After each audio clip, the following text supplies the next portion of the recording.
السلام علیکم۔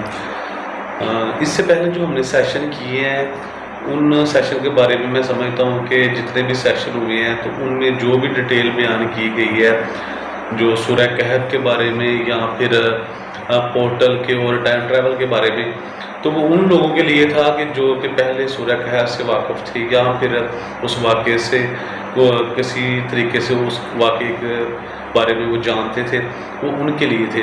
لیکن جو بالکل سرے سے اس واقعے کو جانتے نہیں تو ان کے لیے میرے خیال سے ابھی تک کوئی کسی سیشن میں تفصیل کے ساتھ کوئی ابھی تک نہیں بیان کیا گیا، تو اس لیے آج کی اس ویڈیو میں نا آپ تفصیل کے ساتھ بیان کر دیں کہ یہ سورہ کہف اور یہ ٹائم ٹریول کا جو جتنا بھی ذکر قرآن میں آیا ہے وہ آپ کس طریقے سے جو ثابت کرتے ہیں۔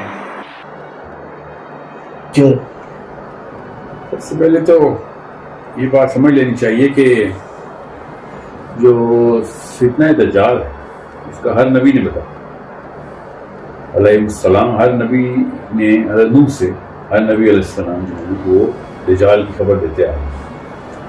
یہ جب تک سورہ کہف کی بات نہیں آئی، اللہ کے نبی علیہ السلام نے آخری دفعہ پہلی دفعہ یہ چابی دی کہ جب وہ وقت آئے گا تو سورہ کہف کی تلاوت کریں۔ جو سورہ کہف ہے اس کی جو ہسٹری ہے وہ آپ سمجھ لیں تاکہ آپ کو پتہ چلے، کسی بھی بندے کو پتہ ہونا چاہیے، ہر مسلمان کو پتہ ہونا چاہیے کہ سورہ کہف کی بیسک ہسٹری کیا ہے۔ میں جلدی کر کے جتنا چھوٹا کر کے بتا سکتا ہوں۔ یہودیوں کو مدینے کے بارے میں پہلے سے پتہ تھا۔ اہل یہود کا سسٹم آپ کو سمجھنا چاہیے کہ ان کا انبیاء کی لسٹنگ کیسے کرتے ہیں، وہ کس نبی کا انتظار کر رہے تھے، کیوں کر رہے تھے، یہ میں چھوٹا سا کر کے بتاتا ہوں، اس کی تفصیل آپ نے ضرور پڑھنی۔ اہل یہود کے ہاں یہ بڑا سمپل سا کانسیپٹ ہے کہ جو موسیٰ کے بعد جتنے بھی انبیاء آئے ہیں بنی اسرائیل کے، وہ ایک آخری نبی کی خبر دیتے آئے ہیں۔ یہ اہل یہود کو پتہ ہے۔ ہر شریعت میں ایک آخری نبی کا ایک خاتم النبیین کا کانسیپٹ ہے۔ تو عیسائی کہتے ہیں کہ عیسیٰ ہیں بس، اور ان کا پورا مطلب باقی کے انبیاء کو بھی ریکگنائز کرتا ہے۔ انجیل میں سارے انبیاء کو انبیاء ہی کہا گیا۔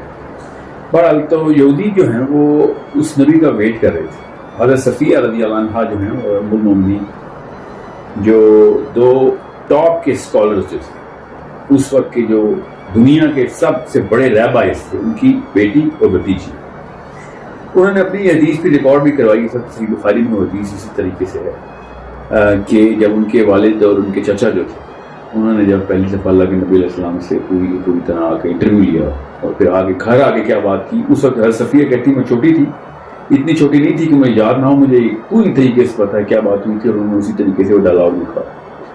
وہ ڈائلاگ کیا وہ میں آپ کو بتا دوں تاکہ آپ کو یہ سے آپ کو سبق سمجھ آ جائے، پھر میں اہل یہود کا کانسیپٹ بتاتا ہوں۔ ان کے والد جو تھے وہ اس وقت کے ٹاپ ریبائی تھے۔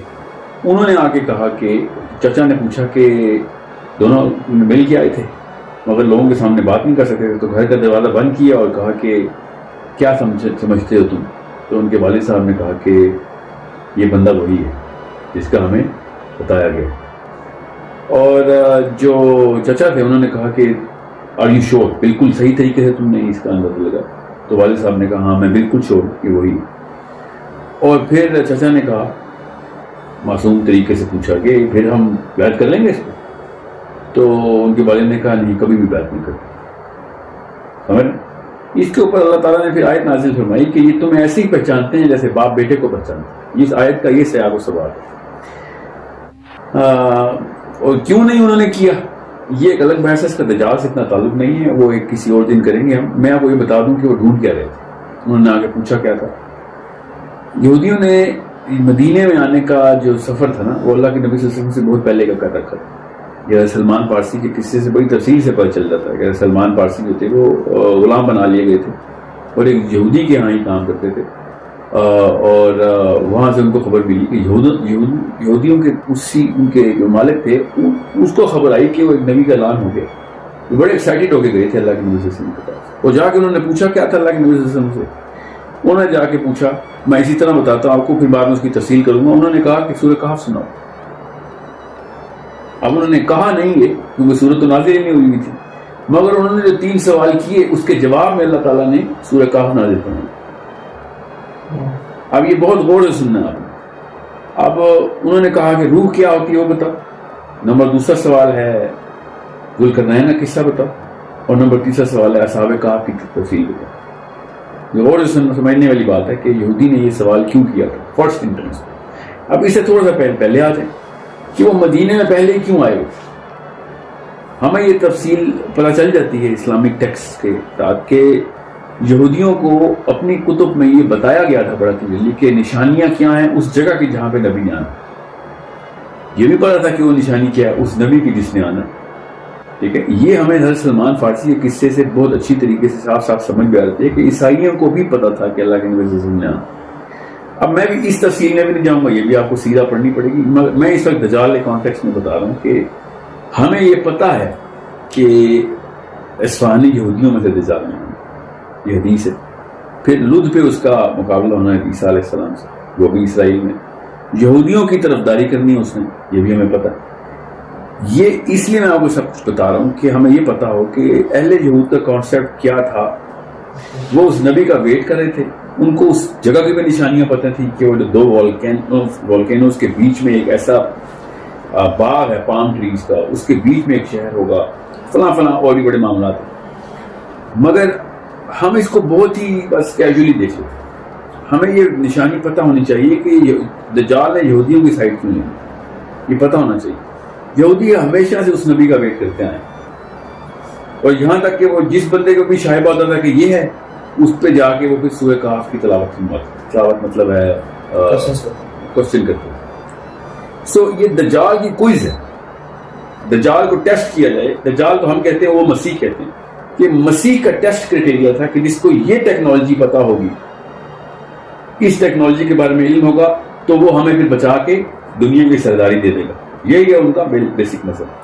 اور یہ جو دنیا کی سرداری ان کو چاہیے واقعی تھی, اللہ تعالیٰ نے انہیں کو سرداری دی تھی, بنی اسرائیل کے پاس ہی سرداری دی. اور یہ وہی سرداری ان میں چاہ رہے ہیں, اور دجال وہی سرداری آ کے ان کو آخر میں آ کے دینے کی کوشش کرے گا, دے گا بھی. ایک وقت تو آئے گا حدیثہ تک تو اس کے پاس ہی ہوگی سرداری.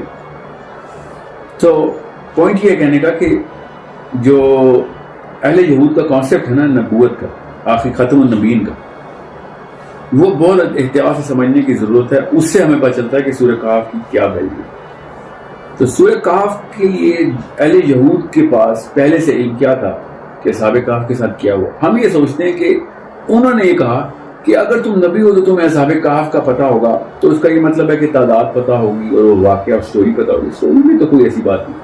سٹوری کے اندر جو ایکسٹراڈنری حقیقت ہے وہ اس کے ظاہر اللہ کے نبی صلی اللہ علیہ وسلم کو اللہ نے خالی کہانی تو نہیں سنائی. پورا کا پورا قصہ جس طریقے سے اللہ تعالیٰ نے دیکھا ہے ویسے ہی اللہ تعالیٰ کے نبی صلی اللہ علیہ وسلم کو اس طریقے سے علم دیا جا رہا تھا جبرائیل کے تھرو. سو اصحاب کہف کا جتنا بھی معاملہ ہوا ہے, وہ 300 سال کیسے ایک ہی دن میں سوئے ہیں, ٹائم ٹریول کیسے کر لیا انہوں نے, یہ پورا کا پورا ٹائم ٹریول کا کانسیپٹ اہل یہود چاہ رہے تھے کہ اس نبی کو پتہ ہوگا تو ہمیں بھی کروا دے گا.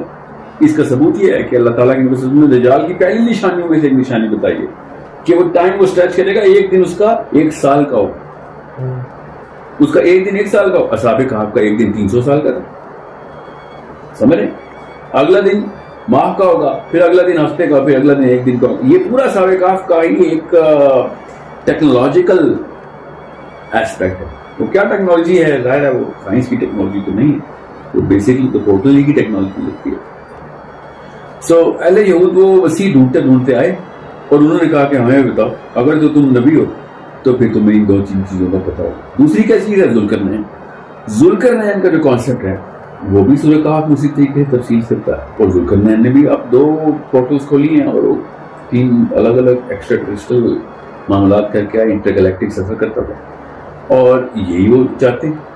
یہ اس کا ثبوت بھی تمیم الداری کے حدیث سے کہ وہ کس پورٹل سے انٹر ہو گئے تھے.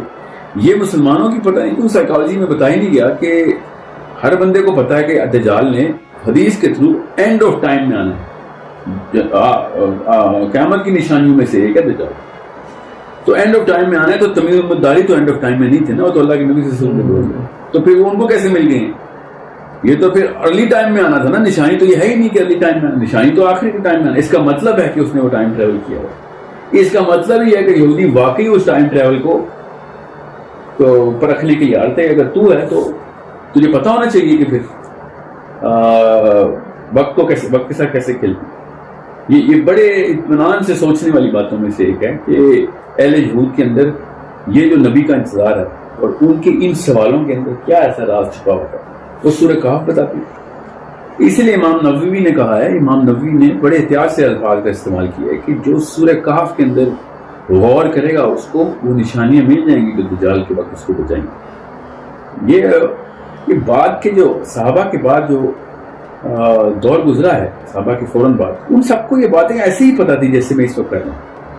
یہ بعد میں پھر ری انٹرپریٹ ہوئی ہیں ساری باتیں, جب نئی زبانوں میں ترجمے ہوئے ہیں, یا پتہ نہیں کہاں پہ ہوا ہے, یا منگولوں نے حملہ, تاتاریوں نے حملہ کیا, شاید اس کے بعد کا واقعہ ہے. میں ابھی تک تاریخ کی اس علم میں جاننے کی کوشش کر رہا ہوں کہ یہ ری انٹرپریٹیشن کب ہوئی ہے, کیونکہ صحابہ تو ذوالقرنین کو بھی ایک ایکسٹراڈنری ہیومن بینگ ہی مانتے تھے, یہاں تک کہ فرشتہ تک سمجھتے تھے.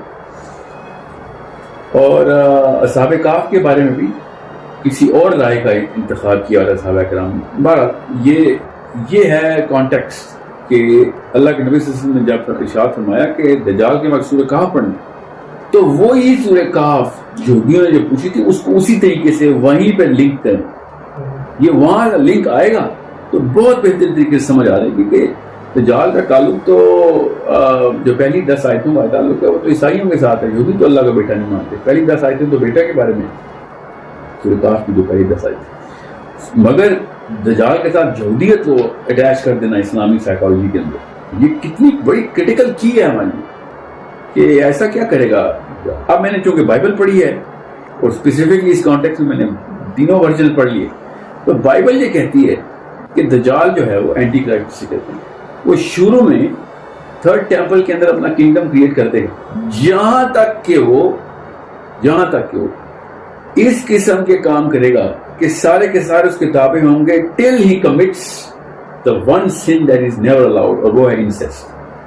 بائبل یہ کہتی ہے کہ تب تک ہم اس کو بادشاہ مانیں گے جب تک اس نے چرچ میں انسیسٹ کا لا پاس کروا دیں. جیسے ہی وہ انسیسٹ کا لا پاس کروائے گا, اہل جو نصارہ ہیں وہ اس وقت ڈکلیئر کر دیں گے کہ تو نہیں ہو سکتا, کیونکہ تم نے بائبل کی فرسٹ کمانڈمنٹس میں سے ایک کمانڈمنٹ کو توڑ دیا. تو کیسے اللہ کا بندہ ہے جس نے گناہ کبیرہ کو لیجسلیشن میں ڈال دیا. سو تب تک وہ ڈکلیئر نہیں ہوگا antichrist. What I'm trying to say is کہ بائبل بھی اسرائیل کے اوپر ہی فوکس کروا دیتی ہے, چاہے وہ عیسائی ہو یا نہ ہو, کراتی وہ اسرائیل پہ ہی فوکس ہے اور تھرڈ ٹیمپل کا ویٹ ہی کرتے ہیں وہ. تو یہودی شروع سے ہی تھرڈ ٹیمپل کے لیے اللہ کے نبی صلی اللہ علیہ وسلم کے پاس آئے, اور اسی بیس کے اوپر سب حیران ہیں کہ حضرت صفیہ کے والد نے کیوں کہا میں نہیں بیعت کرتا. لیکن اس میں یہ بات نکل آتی ہے کہ ہم نکال سکتے ہیں تابعی کے, چونکہ ان کو پڑا تھا کہ یہ تو باقی کانسیپٹ جو ہے نا اس بندے کے وہ ہمارے فائدے میں نہیں جاتے, تو ہم اس کی بیعت نہیں کرتے. ہم تو سرداری چاہ رہے ہیں. یہ تو ایک مساوی قسم کی بات کر رہے ہیں, ہر ایک کو ایکول وہ دے رہے ہیں. جینٹائل کا کانسیپٹ ہی نہیں ہے اس کے پاس. یہ میری رائے. بہرحال یہ بات ہے بہت حیرت کی کہ ایک بندہ دجال کا ویٹ کرتا ہو اور دجال والی ٹیکنالوجی جو ہے وہ اس کو پتہ چل جائے کہ ہاں یہ آخری نبی تو یہی ہے, تو پھر وہ کیوں نہ مانے. اس کا صرف ایک ہی مطلب نکلتا ہے کہ ان کو پتہ چل گیا تھا کہ اس بندے نے وہ ٹیکنالوجی کا استعمال کر کے دنیا فتح نہیں کرنی, یہ تو کسی اور ٹیکنیک سے دنیا کو فتح کرنے کی بات کر رہا ہے, اور وہ کیا ہے اسلام. ہمارے سو اسے بعد مطلب یہ غور کی بات ہے کہ دجال نے پھر یہ دعوت کا کام نہیں کرنا جو اللہ کے نبی صلی اللہ علیہ وسلم نے کیا وہ کام نہیں کرنا, کیونکہ otherwise these people would have said کہ ہاں ہم آپ کو بیعت کرتے ہیں. سورہ کہف نے سن لی تھی نا انہوں نے, یہاں تک کہ اللہ تعالیٰ نے بھی جو جواب دیا وہ اس لیول پہ جواب دیا کہ تمہیں کیا پتا کہ کتنے بندے تھے, تم سمجھتے ہو تمہیں اتنے بندے تھے, 8 تھے یا 10 تھے یا 12 تھے, یہ صرف اللہ کو پتا ہے. یہ تم اپنی طرف سے یہ سمجھ لو کہ تمہارے پاس ہے نالج, یہ ہمارے پاس ہے نالج. سو اس کے اندر ایک اور چابی بھی ہے کہ the number of people of اصحاب کہف also signifies, یہ بھی پتہ چلنا چاہیے ہمیں کہ کیا نومیرکس کے اندر بندوں کی پورٹل میں انٹری اینڈ ایگزٹ کا بھی کوئی فرق پڑتا ہے کہ نہیں. بہرحال یہ ایک نجی بحث ہے. سو یہ ہے بیسک سیاق و سباق اس بات کا کہ سورہ کہف کا دجال سے کیا تعلق ہے. یہ اہل یہود کے اس کانٹیکس سے نظر آتا ہے کہ جو وہ جہاں پہ دجال نے اپنا اینڈ کرنا ہے. تو دس از سورہ کہف. اور سورہ کہف کیا ہے؟ سورہ کہف اصحاب کہف کا واقعہ ہے. ٹھیک ہے، اور سورہ کہف ذوالقرنین کا واقعہ ہے، اور خضر اور موسیٰ کا واقعہ ہے، 2 باغوں والا واقعہ ہے، اور پھر ری ایٹریشن آخری رکوع میں کہ شرک والا کانسیپٹ نہیں ہے اسلام میں تم ہی جیسا بندہ ہوں، آخری آیت سنا رہا ہوں، سوائے اس کے کہ میرے پہ وہی ہوتی ہے، انا بشر مثلکم، کہ تم جیسا بشر ہوں میں، سوائے اس کے کہ میرے پہ وہی ہوتی ہے، تو شرک نہ کر لینا۔ آخری آیت کا آخری لفظ ہے کہ اللہ تعالیٰ عبادانیت جو ہے نا وہ ہے اصلی عبادانیت۔ کیونکہ 10 آخری آیتوں کا بھی حدیث میں ذکر ہے، تو اس کا مطلب ہے کہ دجال کی جو کہانی ہے وہ خدائی دعوے کے اوپر ہی ہے، اور اگر خدائی دعویٰ نہ بھی ہوا تو شروع میں وہ بیٹے کا دعویٰ کرے گا اور اینڈ میں خدائی کا دعویٰ کرے گا۔ شروع کی جو 10 آیتیں ہیں وہ عیسائیت کے بیٹے کے دعوے والی آیتیں ہیں، اور آخری جو 10 آیتیں وہ پھر اہل یہود کے اس دعوے کی آیتیں ہیں کہ جس میں وہ اس کو وہ والی ایٹریبیوٹس دیں گے جو اللہ تعالیٰ کو دے سکتے ہیں کبھی۔ حضرت خضر کا واقعہ ہے اس میں، ذوالقرنین کا واقعہ ہے اور اصحاب کہف کا واقعہ ہے، تینوں بالکل ایک الگ واقعات ہیں۔ ان تینوں میں کیا چیز ہے جو کہ ہمیں سمجھتے ہیں یا کلک کرتے ہیں یا